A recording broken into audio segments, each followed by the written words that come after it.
So just good. lift my hands. And one of them still don't go all the way up. I lift it as far as I can, Come on. and I'm in there because God deserves that much praise. Where even if I can't do it all the way physically, I have some impediments, I have some obstructions, things holding me back, I'm still gonna lift my hands.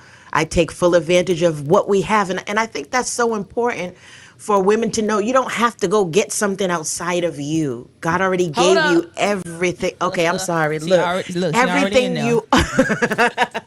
you already have everything you need for healing, for empowerment, to boost yourself. It's in your vocal cords. It's in your hands, being able to lift your hands. We actually didn't even tell our son he was autistic until he was about to graduate high school. My reasoning for that was because I didn't want him to feel like something was wrong with him. Hey, thank God for another day. Hey, I know we could be another way. Hey, pray. Thank God for another day. Hey, I know we could be another way. Hey, yeah. There's a storm out on the ocean, and it's moving this way. If your soul's not anchored in Anchored in Jesus, you will Jesus, surely drift away. away. Drift away. Y'all can hear our guest singing with us. She virtual today, but y'all listen. If you don't know where you've landed in a safe space where influencers can decompress, have fun, and guess what? Just Just ask. Face. Okay, just ask. Just ask me. Ask yourself. Ask the Lord. Ask the Lord. Listen, I'm here with my wonderful co-host, Miss Desiree. Hey. Desiree. Hey. Desiree. Man. Man. What's up, y'all? Y'all can't see her because we're actually having technical difficulties with one of the cameras today. Yep. So, therefore, I'm here, though. She's here. Remember back in the day when I used to get onto you about not being on camera? And you know what? I've actually started to come into liking it just a tinge. Yeah, I think you like it for real because she be putting her lashes on. Because my be eyes is big, and I don't have my eyes is big, and my eyelashes is little, so I need to make them bigger so it can match the vibe. With your eyes? Yeah, because you got big. I was about to say and little eyelashes. Yeah, you do have. Your eyes are really They're big. Nice. I can see, but they're beautiful. It's a man out there that really loves your eyes. Like I just believe in God. It is. Shout out to him. Shout out to him. Yeah, but y'all know I don't care, camera or no camera. We're gonna cut up. Hey. We're gonna cut up, okay? Listen, this is a wonderful time to be alive, a wonderful time to be on this episode. We love seeing you each and every Thursday on this platform. And if you haven't done this yet, I need for you to hit that subscribe button. Yep. Hit that bell, put that like, and put that comment, and make sure you share this out. We are building community out here. Speaking of community, if you have not joined the Yes 365 Collective, what are you doing? It's free. Yeah, it's free. We're not charging you. We're not saying, come join us. We just want to commune and actually do community. So we're using the WhatsApp. All you have to do is download the WhatsApp. Desiree has so graciously put the information in the description. We want you to join the community because it is for you. Yeah. We have community because we made it for you. Okay, and so the community highlights are going to come from there now. Just as I think it's fair, right? Because we're getting to know people. If we're gonna do a community highlight, we should be doing community with the people, right? And so for those that just want to watch, that's cool. I love y'all. Everybody is not gonna be for everybody, but for those that it's for, we're gonna highlight you. We're gonna promote you. We're gonna push you. We're gonna do life with you. Okay. So our community highlight out of the Yes 365 Collective is none other than my girl. I've been rocking with this girl for some years now, and her. I just messed that up. That's not the community highlight for today. I've never done that before. Let me see. I hear you, Holy Spirit. Okay, let's go with it. So this is going to be the community highlight, and then I'll shout my girl out with my shirt in a minute. So the community highlight is Mary Ann Nichols. Come on, Mary Ann. I love my girl. Listen, my girl supports literally everything that I do. Anything from retreats. She was reporting when I was doing retreats. I think I'm gonna bring the retreats back. That'd be nice. Man, especially now that we're building this Yes 365 community, I'm really feeling that pull to bring something to where we can just actually gather in person instead of just virtually. But Marianne, I love you so much. God, I hear the Lord say, I'm about to do it big. That's the word I just heard the Lord say. I am about to do it big, and big things are not coming your way. Big things are coming out of you. And I even heard the Lord just say, big things are actually moving out of your way too. The big problems, the big issues, the big obstacles that's moving out your way. So expect big, the big moves, the big transformations. Everything's got to be big for you because you have a big heart, you have a big spirit, and you've been spending some great time and being very intentional about you and the Lord's relationship. His heart is big for you, and your heart is big for him. And so I'm super excited to see what God is doing for you in this hour. Girl, I love you down. Okay, down. Okay, did y'all get that baritone or no? It was just tenor. Was it tenor or baritone? Okay, don't worry about it. Okay, but I love you down, sis, and I'm so grateful that God has granted me the opportunity to do life with you in real life, but also allowed you the opportunity to join the Yes 365 collective. We love you over here at Just Ask the Podcast. Y'all can show my girl some love, Miss Mary Ann Nichols. All right, girl. I'm all over the place, I feel like, but I'm not. that was perfect. Was that? Okay. So, but shout out, I want to show y'all my shirt. Hold on. And for those just listening, y'all just got to go to YouTube to see it. Y'all see my shirt says power, strength, a woman of power, strength, and courage. And this young lady just blessed us with these shirts. And I think this comes as a timely message and reminder that I am a woman of power, I am a woman of strength, and I am a woman of courage. Miss Portia Edwards, we thank you for these gifts. We like it. It's very comfortable. These crew necks, I love a good crew neck. It's very comfortable. It's not itching. I just put mine on from the package. This is my first time wearing it because I love it already. So thank you so much. Y'all, we'll link Portia's website. It's PEC Apparel. PEC Apparel. It's going to be in the description so you can see it. Y'all go get my girl. She has some other T-shirts and merch that you can get, but definitely I vote for this one. It is so comfortable. It's comfortable. It's cute. It's colorful. I had to get black because I can't do too much. Okay. Cool beans. All right, you guys. Listen. We're in for a treat today. I'm excited because the guest that we have today, I've never met her.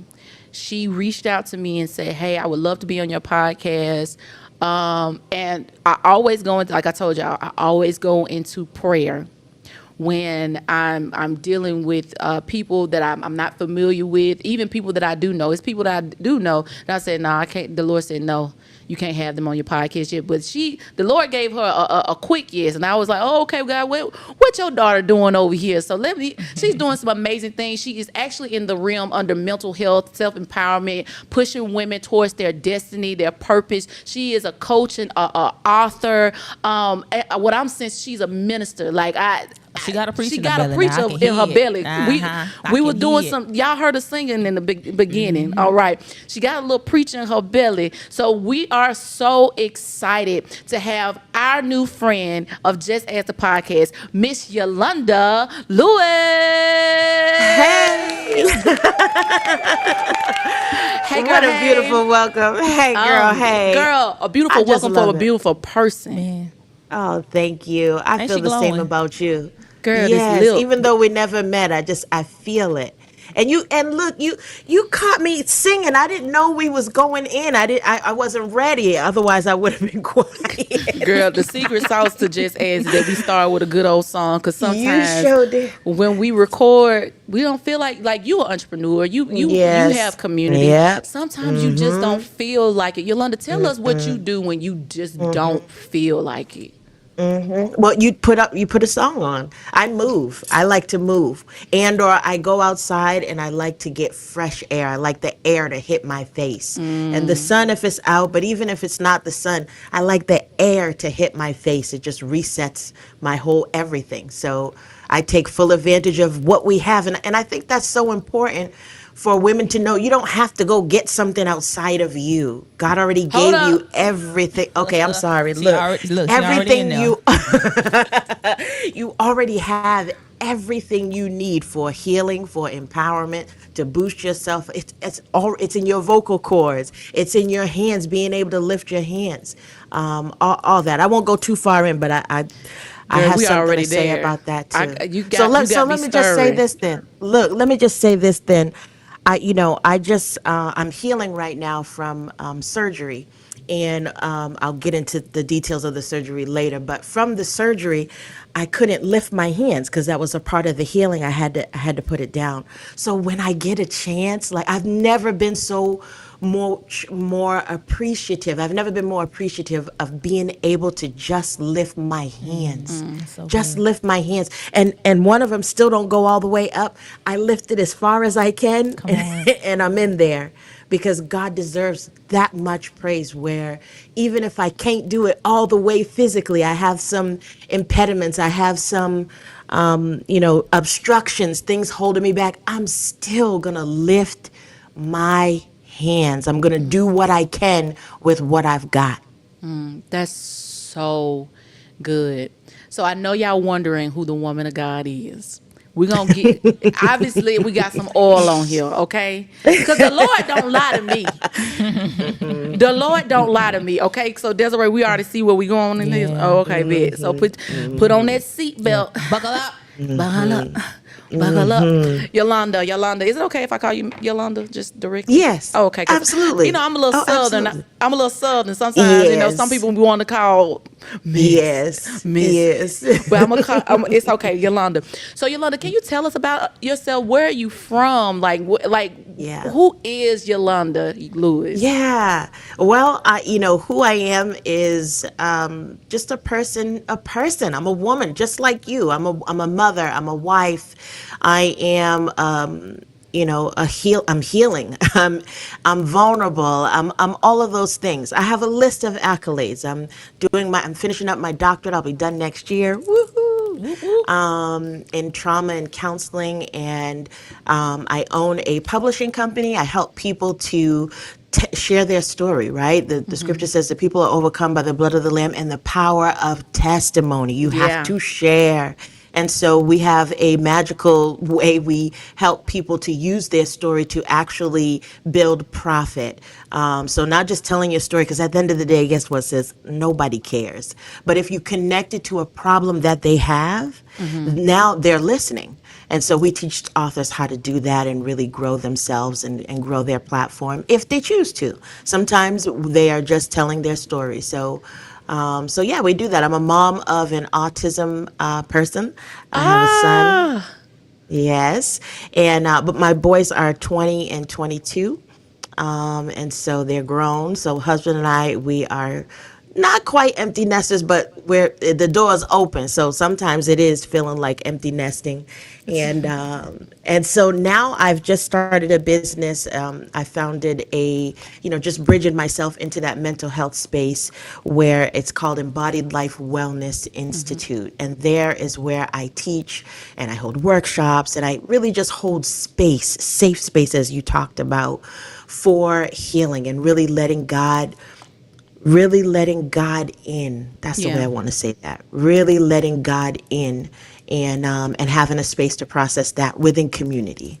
So excited to be here. Thank you for having me. And I'm grateful. I'm grateful and ready for our conversation. I'm ready for the conversation too. I love you already. I'm just. I love you too, Jess. That's how I feel, for real. I do. And Desiree too, like I love y'all, like already. No, this is going to be a great conversation. So you said something that I did not see. I missed this in my research. You said that you have children that are autistic, and I'm very much so interested in your journey on that. Let's start there because that is Yeah. more recently heightened in the communities. There's more people are more aware of it, especially what is it, Love on the Spectrum. Shows like that give us an opportunity to dig in deeper. What has your journey been with? And I'll share this with you real quick. My brother is has been diagnosed with autism, and my nephew Okay. more recently just got confirmed. We kind of already knew. My Yeah. sister will go, he got a little autism, or he on he on the spectrum. But she's the right parent to have, you know, an autistic child, because he's going to be loved either way. What was the journey like of you finding out that your children was autistic, and how has that molded you in motherhood? Great question. So the first thing is, I just have one son who is autistic. Oh, okay. The other son he's regular ed, if you want to call it like that. And he's plays basketball overseas. Like he's amazing. But there's a dynamic there as well, because when there's a diagnosis of autism, it's not just a mom thing. It's a dad thing. It's a sibling thing. So we're all impacted, and not negatively, but impacted in the space of needing to shift, needing to look at life different, needing to employ patience, needing to employ understanding. All of those things are not easy. And because it's a spectrum disorder, and I'm using just the clinical terms disorder, but because it's a spectrum disorder, every situation is different. Every situation is different. How they have meltdowns is different. And I believe there's a place where you can grow to manage how those meltdowns happen, so that you are building emotional intelligence, and you are building autonomy to be able to teach them how to make their own decisions and decide whether or not, and I'll say crash out for lack of better terms, but decide whether or not they're going to crash out and how deep they go into it. So it's really humbled my motherhood journey, because you have to balance, this one child who has certain gifts. They both have gifts, but one child who has certain gifts, and another child whose gifts come out a different way. And how you make them engage with each other, how you make sure to make them feel like they're not excluded, like something's not wrong with them. We actually didn't even tell our son he was autistic until he was about to graduate high school. And my reasoning, whether right or wrong, my reasoning for that was because I didn't want him to feel like something was wrong with him. I wanted him to just be himself, and we gave him space to do that in whatever that meant. He's very creative.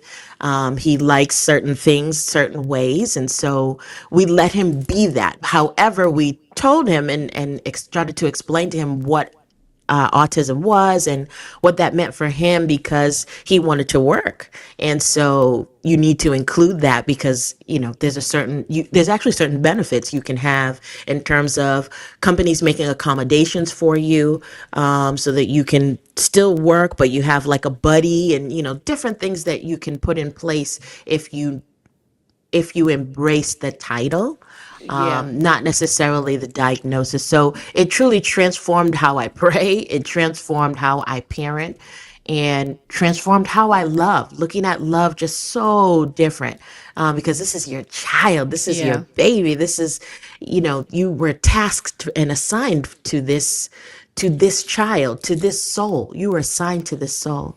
And there's so many times where I feel like I'm doing it wrong. I gotta be like this.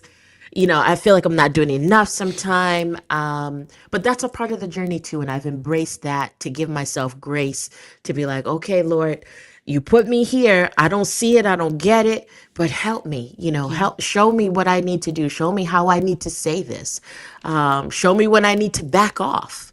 And all of those things. One thing that doesn't change with parenthood is people think that, or parents think a lot of times, your hardest times are when they're young. big fat lie. The hardest times are when they get older, and you have to trust that what you poured in was enough. You have to trust that when they need help, they know where to go, i.e. you and or God, and or community that you've placed around them. So those put you in a different place in terms of parenthood and seeking him. And I was there at every single IEP meeting, every single one, didn't miss a thing. I was the parent who talked the most. I might even cried the most too. But Now, what is I showed IEP? up. Yes, your individual education plan. So throughout his academic career, they have a special plan for them to walk through so that they hit their own goals, and they, Yeah. are developing a certain way. And it's very important, I'll say this too, for parents to know that your child has their own personality. For example, I remember when a part of the IEP, the teachers wanted to add in buttoning up his clothes. And so I rejected that. I said, absolutely not. This is a standard that he does at home. So why are you saying that this needs to be included? She said, well, when he's here at school, after he goes to the bathroom, he just stands there and we help him, get dressed. So I laughed because I said, well, he kind of got you then, because he can do that on his own. And so she was perplexed. So the next day she wrote in his notes that, wow, you were right. We didn't assist him and he did it himself. I said, yeah, that's his personality, where if you think he can't, he's going to let you think it. He doesn't care, but he's going to Yeah. let you think that. And so it's important for parents to be so in tune with their child, their personality, and not be tripped up by the actual diagnosis that you miss certain things that are just them, so that you can help them grow beyond that. That is so good. No, that you're bringing some valid points up, and I think you're help. I didn't know we was gonna go down this lane, but Holy Spirit knew. Like, and so now I'm curious as what was the adjustment with your marriage? Like, I'm not assuming like something's wrong or anything like that, but I do know we had our good home girl Crystal Bowman. Her daughter is a cancer patient. I mean, what I say? Brain cancer. Brain cancer. Did I put that Cancer. together? You did. You said a brancer. You made What up a is word. breast? And y'all was just gonna go with it. That was like something. We was. But a brain cancer patient at St. Jude in Tennessee, and so we talked to her, and she was talking about how she was mothering and still having to go different places, still a mother to her son, but still trying to be a wife. It was just kind of a terror. How does that look with the autistic child that does need special or more attention in the season when you're trying to maintain a marriage and maintain your other child? Great question. I think the biggest thing for my husband and I, so we've been married 23 years. And I think the biggest thing for us, even in all of that, was getting on the same page to what he needed. We both agreed that treatment, he was diagnosed at 3. So treatment as early as possible, we both agreed with that. However, as as development occurred, there were times where he wanted to baby him a little bit more. Because that's your boo, that's your child, and you could see their struggle, and you could see their effort. They're trying to do certain things. I think that was a big thing for my husband. For me, one of the things, and that affected our relationship to where we had to work through it, was I wanted to be defensive. So I would like bring you and your mama too. So in my TED Talk, I talk about that. Look, I love Jesus, but don't mess with my children. So in my TED Talk, I talked about a situation, and this was just one of a few that happened, where he's very social. He's just a lovable dude. And it was social media. So they, how you get on the live. So people were getting on and sharing their little gifts. So he got on and sang like a song to, the intro song to like some show he watched. So they were laughing and all this thing. It took everything in me not to, these are kids at the end of the day, cuss them out, bless Right. them out, however you want to put it, Yep. and let them know how wrong they were for making fun of. Just, it doesn't even matter that he's autistic. The fact that he's showing up trying, and you ask people to join, showing up trying, and you're making fun of him. So that was our biggest challenge. Thankfully, we were able to be there for each other for both. So my husband, he knows me enough to know how to calm me down and put me in perspective of, but is that really going to help him? Right? We don't even care about these people. We care about our son. How is he doing? And he was fine. I was more crushed, and I wanted to, just fix the world in that moment of, hey, let me educate you on, while this might not be a part of your world, it is a part of the world. And you should be more sensitive to people who are different. And then for him, me saying to him, hey, babe, he's going to be his body is a man. Yeah. Even though his mind is not, his body's a man. We've got to show him beyond us, right? Because we're not going to be here forever. Yeah. Beyond us, we've got to show him how to be able to survive on his own. So we can't baby him. We can't do everything for him. We can't just buy him whatever he wants whenever he feels like it, or go, we can't do that, because that doesn't help him. And so being able to, you got to find time to talk about those things in a calm space. You cannot do it when the emotion is heightened. Like my husband knows, I needed to find a way to self-regulate myself, to calm down from that moment. And Yeah. for me, it involved tears. I had to cry. Give me a second. Let me cry. Let me get it out. And then I could come back and I can hear and I can listen. And that's something to note for all facets of healing. When we're addressing conflict in any way, you have to bring your whole system down before you can listen. Just the body's designed that way. You have to bring it down. So I just wanted to say that. And then with him, bringing it to him, not in the moment, and you know how we are as women, that we all the way in it. Yeah. Not to do that. Give him space to feel like, this is my son, Yeah. and I can't fix it. It's the one thing I can't fix as a man, as a husband. I can't fix this. So what do you want to do? You want to keep it close. Yeah. And to let him know, I'm right there with you, baby. I feel the same thing. And let's talk about together how we can do it different. Let's talk about together what would be best for him.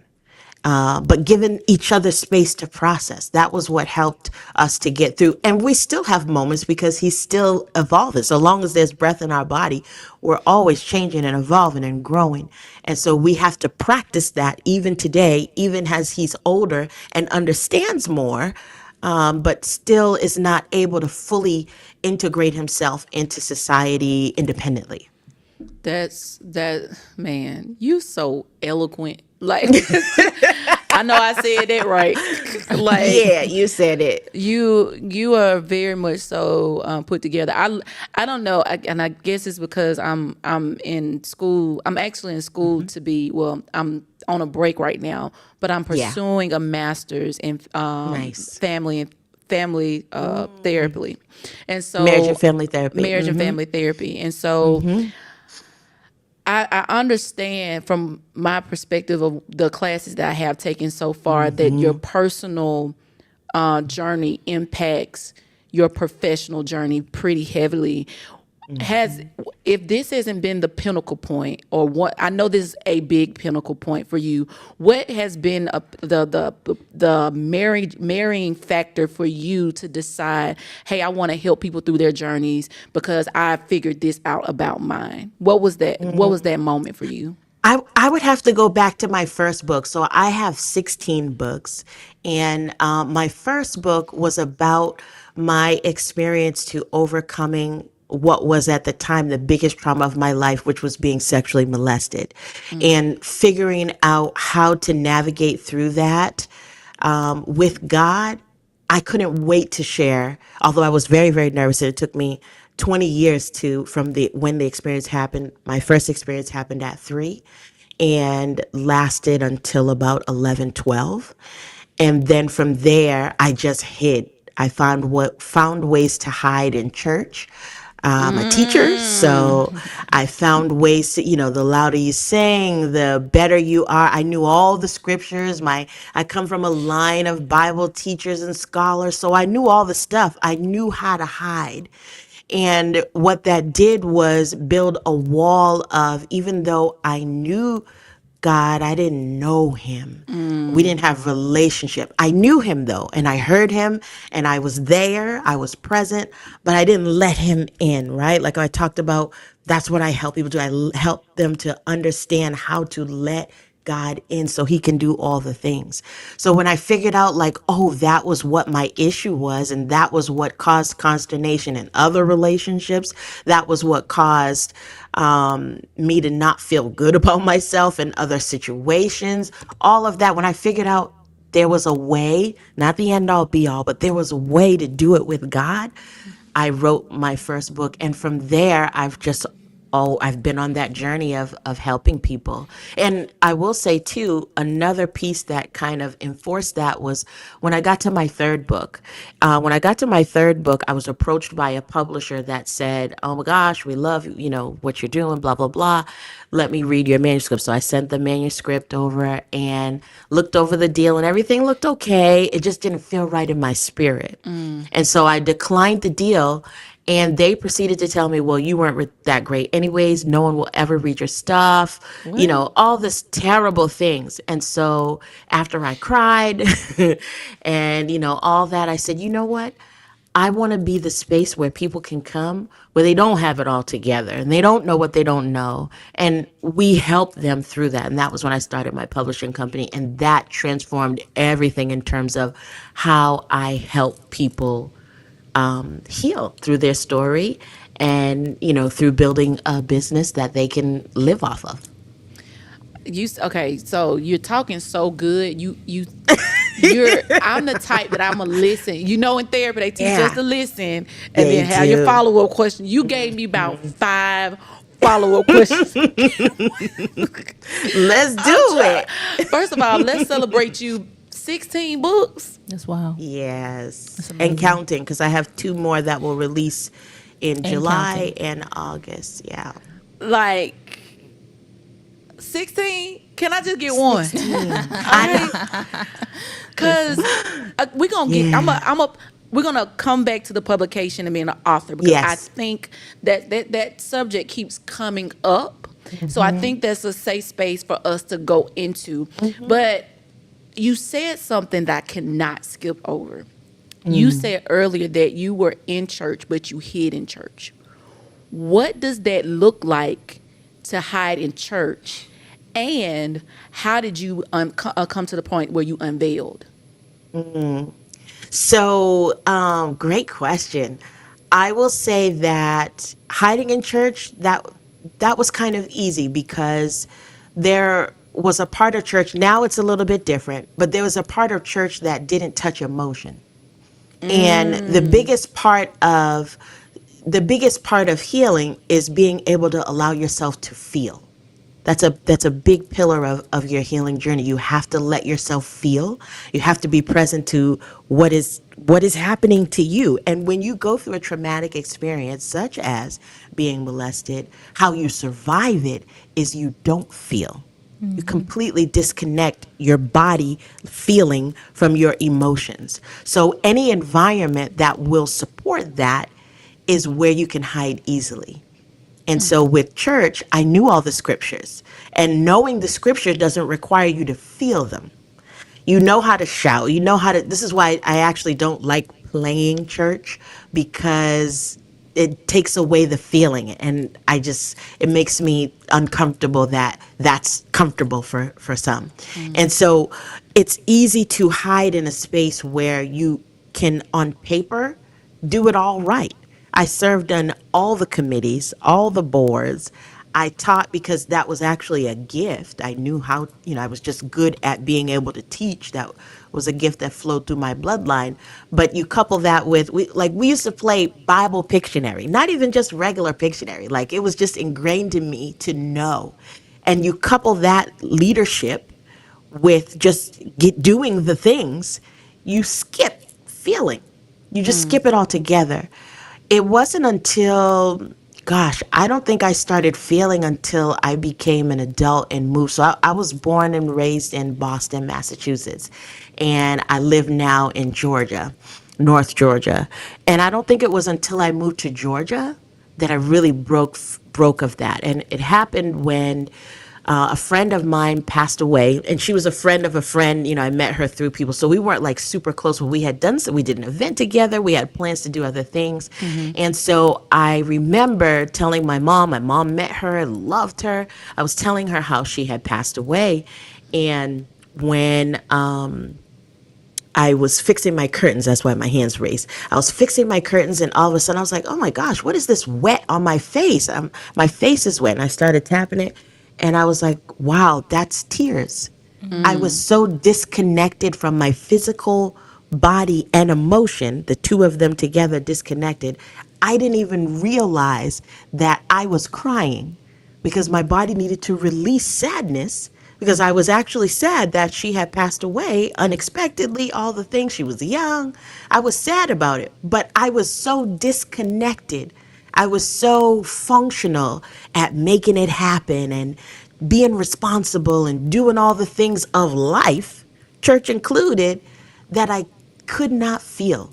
And it was at that moment that I realized, oh wow, I got to work on this. So I had healed from the actual event of it happening to me. I had figured out the formula of how to process the trauma from a mental space, but my body was not involved in that healing journey all the way up until that moment where I began to feel. And that was when the Lord brought to me, like, wow, it's time to work on this. It's time to feel, because I designed you to release. That's what feeling is, and it's an expression. And when we can't express, then our soul is quenched, you know, and we are not flowing with the Holy Spirit. We can't flow in life. Everything, even from a physiological standpoint, our bodies are designed to flow. And when we can't allow that to happen, we silence it by not letting it flow. And when we silence it, we're also forfeiting, if you will, or silencing our authority to create and command something different in our life, to see something different in our life, Yolanda? to manifest something different in our life. We miss it. Look, I'm done. Mic drop. Yolanda. Yolanda. Yolanda. Listen, Yes, no, ma'am. you talking so good right now. Like, you're okay. So a couple things came to mind. Let me ask you this real quick. So, Yeah. how old were you when the molestation happened? 3. So you were My 3. first experience was 3. And I only know that because we actually have a picture of it happening after the fact. And I remember taking the picture after these situations. So what happened was I was actually at my grandma's house, and it was an older family member. And I was there at my grandma's house, safe place, right? Because my baby sister was being born. And so this is a whole safe space. It's not even anything you would ever imagine as a place that would happen. Now we know statistically, the statistics are like 1 in 4 people have been violated in that way. But at the time, no, you know, parents didn't know to look for that kind of thing. You have that crazy uncle or the, weird aunt or whatever. But but if it doesn't show up like that, then you don't know. Yeah. And you don't put together trauma. So later I learned the initial, and this happened by male and female over the course of 3 to 11. But at that 3-year-old space, that male family member had been through so much. I didn't learn that till later. They had been through so much. Both of their parents, one of them ended up committing suicide, but they used to try to drown them on a regular basis. They used to try to drown them as a child. They were both on drugs, and the father, he'd be just so whatever that the child would be left in alleys and, hungry, dirty. And people would say, hey, ain't that so-and-so's grandbaby? And bring the child to my grandmother, and she would clean him and feed him and all the things. And then the mother would come like, why are you always trying to take my baby? All this and that. And because it wasn't her child, she had to give the child back over to the parent until the state got involved and he actually started living with our grandmother.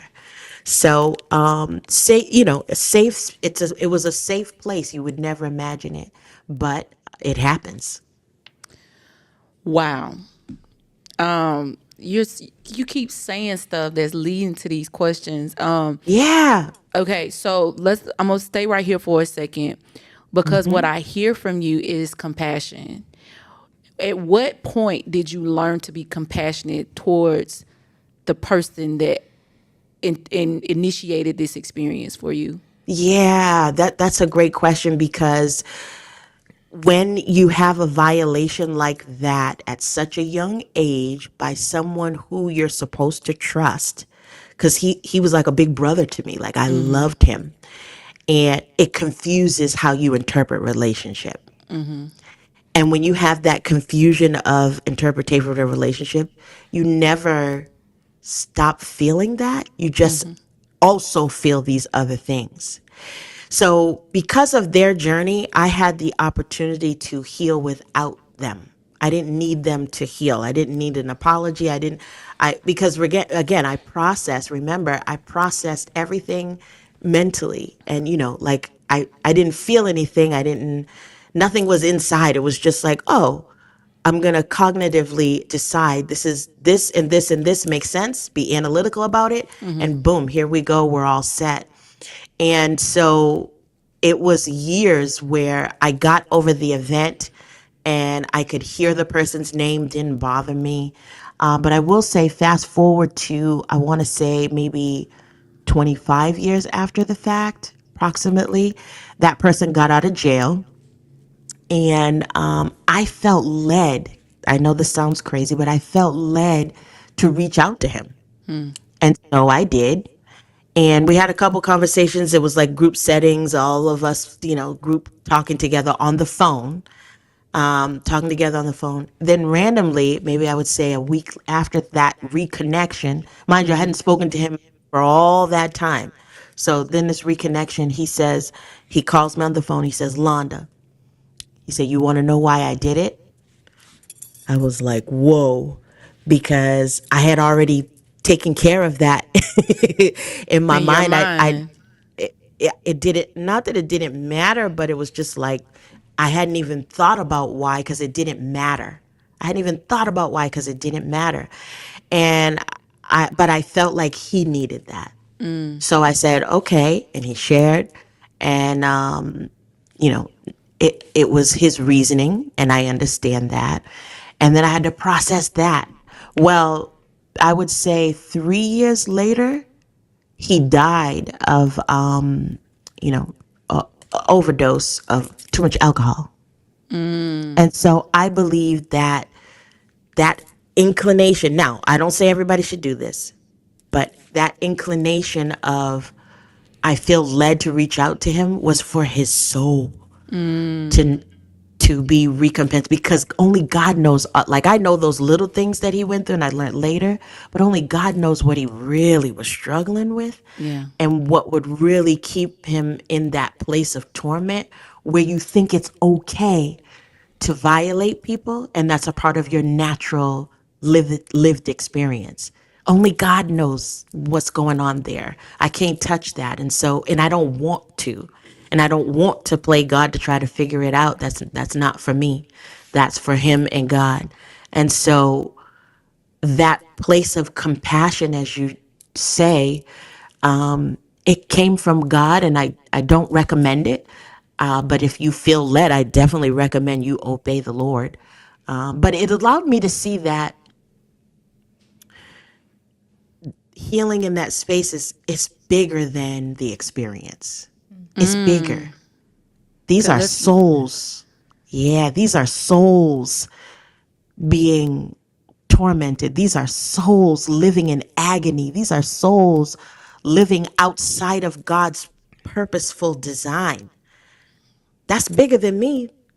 That's bigger than any compassion or unforgiveness I could hold against him, or any of them for that matter, or anybody for that matter. Now, it doesn't take away that sometimes it hurts. It doesn't take away that sometimes it's hard. But it does give perspective of, this is way bigger than just this little event.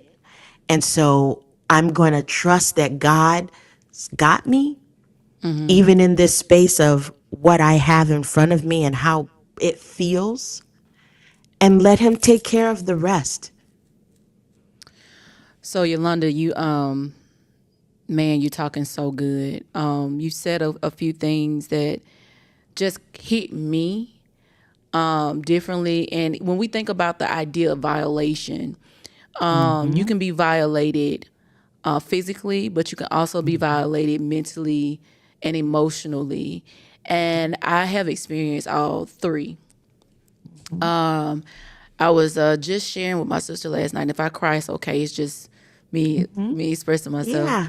I have to say that out loud. But I've experienced abuse, and in the revelation of that you've been in an abusive situation, I think it scares you more about you than it scares you about the person, because it's like, how do I allow myself to be in a situation? I thought I was stronger than that. I know I wasn't around that. I wasn't really around abusive situations. So how could I allow my mind to be affected, and my finances to be affected, and my body to be affected? And in the same sense, and I'm coming to the recollection that I've experienced abuse more than I thought I did. Like, I experienced abuse in 2 different relationships, and coming to that realization, like, girl, you let this happen again, was kind of like crazy. But in the first situation, I can tell you that I had a similar experience to where I got to talk to my violator. Like, I got to talk to the person that I experienced abuse with, and he got the opportunity to apologize. And I didn't know I didn't need his apology, because I was going through, like you said earlier, like, I'm a PK. Like, I'm going through this journey of understanding God as a dictator versus somebody as God as a friend, God as a father, God as Lord.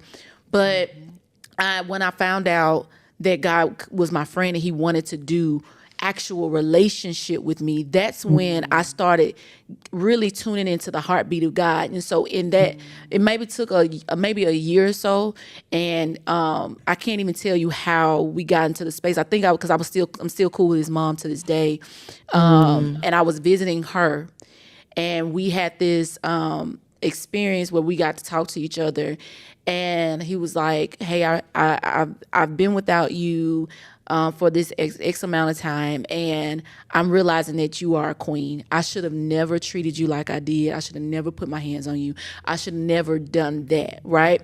But on the we had a conversation. Like, I would dap him up if I see him in the street. Like, you would think I was supposed to run away from this man, but really the compassion for this man to believe, like, okay, he doesn't really understand the love of God like I do. You haven't experienced the freedom of the Lord like I have. I have to have compassion for you, because I might be the only God you get to see. Like, I'm the only example. And when we talk about, we have this campaign that's Yes 365, giving our yes to God daily. That is a part of the yes. When you have to say, yes, God, I will submit my feelings. I gotta submit my me being right, me being the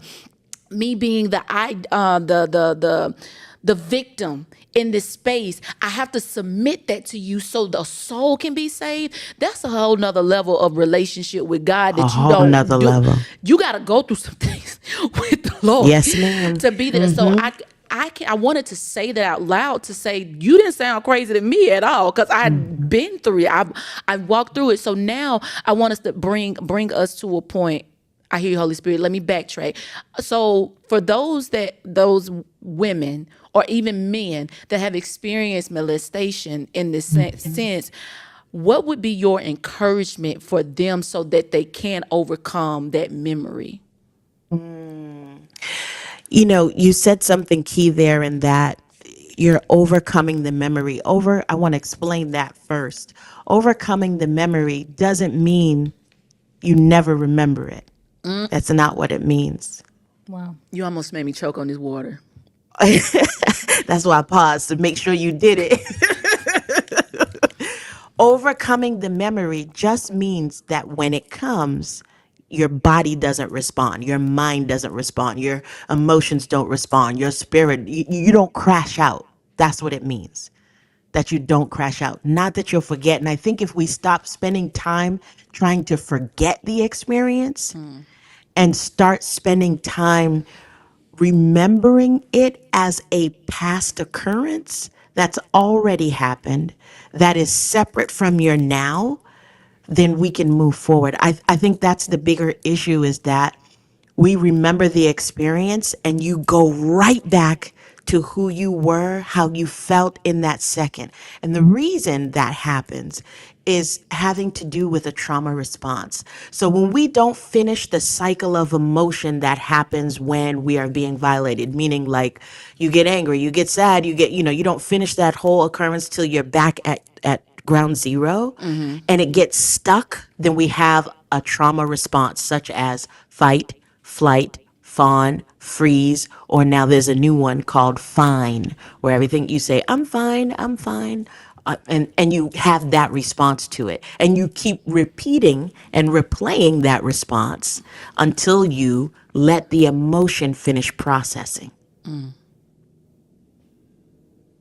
You have to let the emotion finish processing. We get stuck in that cycle because it wasn't permitted in that moment. Maybe you grew up in an environment where you weren't allowed to express emotion, period. Like how, you get a spanking and then what happens? Shut that noise up, Yeah.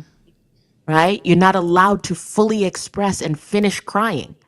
So in this situation, you didn't finish having sadness. You didn't finish feeling like that's not fair. You didn't finish feeling like the victim. You didn't finish any of those feelings. So they are stuck. And what releases them is you have to finish the emotion. So for me, that tear that I felt when my friend passed and I'm fixing the curtain random, that was a tear, yes, from her sadness, but my body was tired. This is why I believe healing is somatic too. My body was tired of holding in every expression. My body was tired of it to where it leaked it out. And I'm so glad and thankful to God that He wired us that way to where our body has to release. So here's what happens too, and I'll let you finish. What happens too is we get stuck in the sense of, because I feel like I need to bring this up, alcoholism. Right? We pick up other stuff, shop food. I don't addiction Gluttony. in terms of gluttony. Come on, gluttony. Right? We get in that space, and then you start looking like your issues. Woman of God. You start looking like your issues, right? Your eyes dark and sunken in, and your belly hanging over. I heard somebody say that before. You look like your habits. I immediately stopped eating so much, and I'm on the journey to curve that, because I don't want to look like I don't want that to show. We do all these things where we got shape shifting underwear and all the kind of stuff to try to mask what's really the truth of you look like your habits. Let's do better. Instead, let's do better. So all that to say, if we can get to the place where we remember and allow ourselves to finish the process of emotion, now we can move forward. Yolanda. Yolanda. Sis, yes. Jesus, man. When you were talking, you said this something twice regarding this subject, and I have not read. I started the book and I didn't finish it. It's the Body Keep Score. Yes.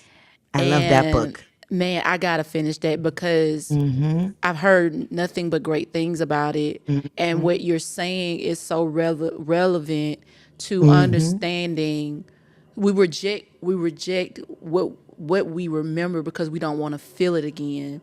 That's and right. and so many it's been so many times where I know I personally rejected talking about things, or like battling rejection, right?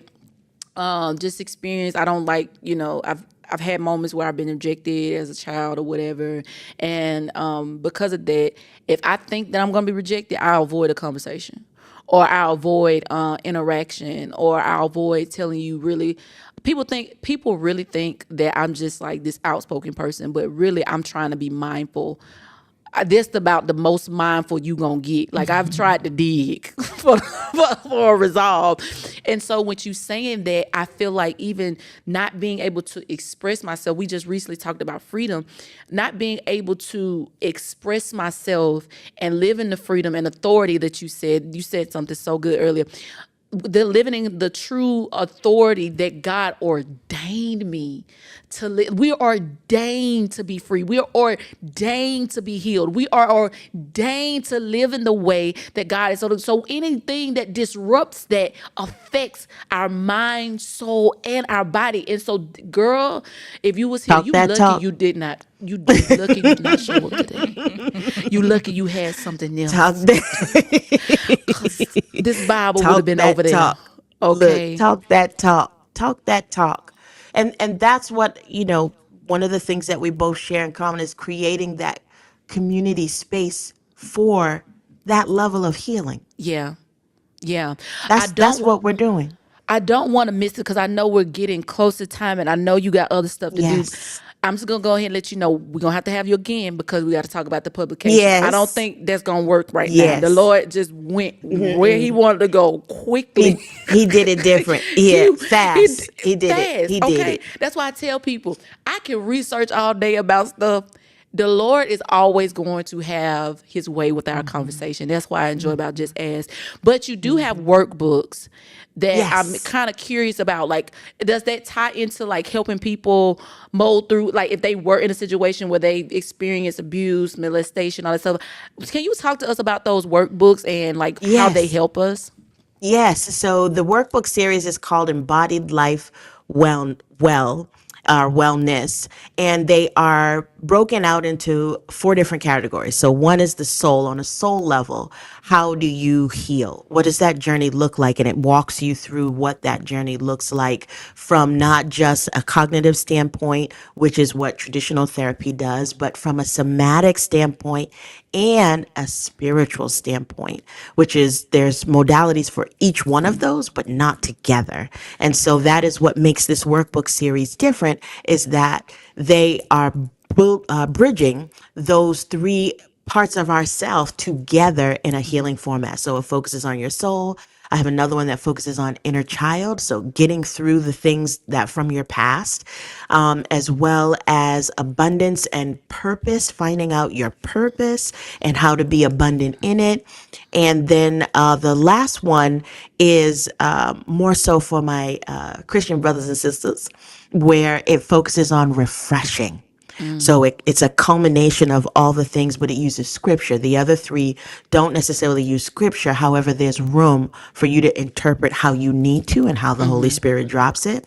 But for this refreshing is simply on that, because I believe the body of Christ needs to be empowered and feel empowered to help facilitate healing in the way that, man, I almost want to call it magical, but in the way that only God can do. Yeah. And so those workbooks are available on Amazon, Barnes and Nobles, wherever you get your stuff. And I want people to enjoy it. I want people to give feedback on it. I want you to use it in your circles because it's a tool that it lives forever. And that's the other piece of it. If you get the soul workbook today, and 3 years from now, you might need another dig. Yeah. Healing it happens in layers. And so while that helped you to heal one aspect of something that's agitating your soul, there's other aspects to explore. So Wow. I want people to really be able to get that in-depth embodied. And that's the other piece of it too that I want to highlight, is that it's embodied. It's not just you thinking through it. It's literally the whole totality of your being experiencing a release. Man, I feel like we're going to have to add your workbook, or at least one of your workbooks, Yes. to our collective. Because right Definitely. now, Yes 365 Collective, we're doing we're reading and we're journeying. Yeah. Okay. My fluent language is tongue, so sometimes they try to come.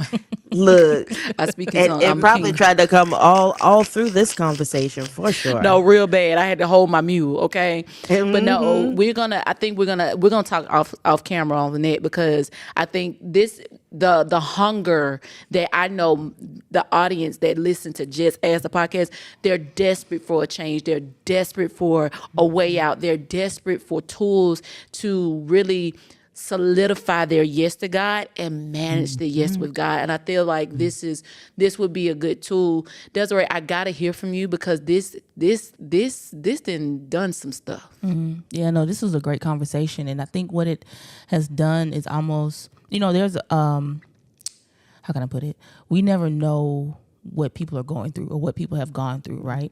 And if they have not been exposed or, exposed to somebody who has journeyed or who has been open enough on the other side of their healing to have these conversations, they'll think that, where they are is okay. You know what I'm saying? And like you said, like the Lord has ordained us to be free. He has ordained us to be saved and healed and all these things. And so I think it's just important that, that as we journey along, because I've been in James this week, and James says that to count it joy that when trials and tribulations happen, it's working something in us, right? And if we allow the process to finish, that we will be perfect and not needing anything. You know what I'm saying? And so it's like, yes, things will happen, but we don't have to stay in those things. But sometimes it's somebody else's testimony or somebody else's journey that helps us unlock.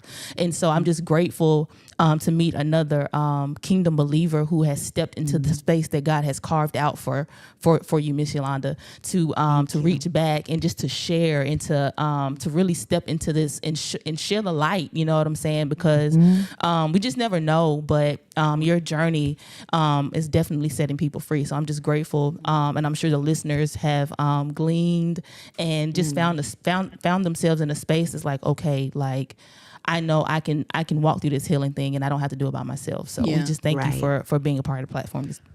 Yeah, she gonna be back, and we might be doing something together. Like I can really see that in my I can see it. Yeah, I can see us working together. I see it. So when it happened, y'all, clock that T. Clock it. Okay, Miss Yolanda, learned it. Okay, because Desiree didn't know Miss Yolanda. She was. Dang, Look, I just got hip like last weekend. My niece came and visited. Got it quickly. You got it quickly. I did. I snatched it up. It on up. It got snatched up.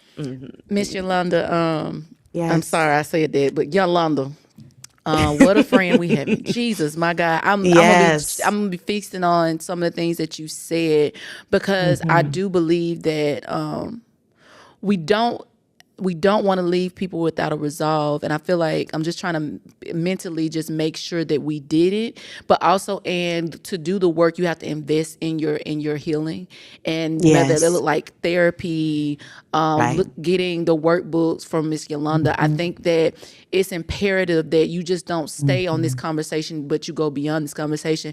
And so here on Just Ask, Miss Yolanda, we allow our guests to have the final say. So if there's anything that you want to add to the wonderful things that you've already said, or if you want to, if there's something that's on your heart, this is your time to share that. Thank you. I think I'll just reiterate one particular point, and we touched it, but I think I wrote it down in preparation and wanted to share. But suppressing your sound, and when I say sound, I mean expression. Suppressing your sound suppresses your authority. Suppressing your sound suppresses your authority. I want you to know that it's okay to let it out. The other side, that your whole body wants you to let it out. The other side of the healed version of you, that healed version of you that's waiting for you to let go, wants you to release your sound and not suppress it. So whatever that looks like for you, it might be just crying, even in this moment, just letting the tears flow as the Holy Spirit is coming into the room, even right as we speak, into your car, into your office, into your cubicle, letting the tears flow, allowing yourself and acknowledging the feel of his presence, just warming you up, feeling where it hits your body, and then giving him praise for the opportunity to heal. You get the opportunity because there's breath in your body, because you're here right now listening to this cast. You get the opportunity to heal. It is your time right now. He wants you. He's calling you to heal, which requires you to release the sound so you can take back your authority. So good. Take back your authority. Yolanda, thank you so much Yes, for thank you.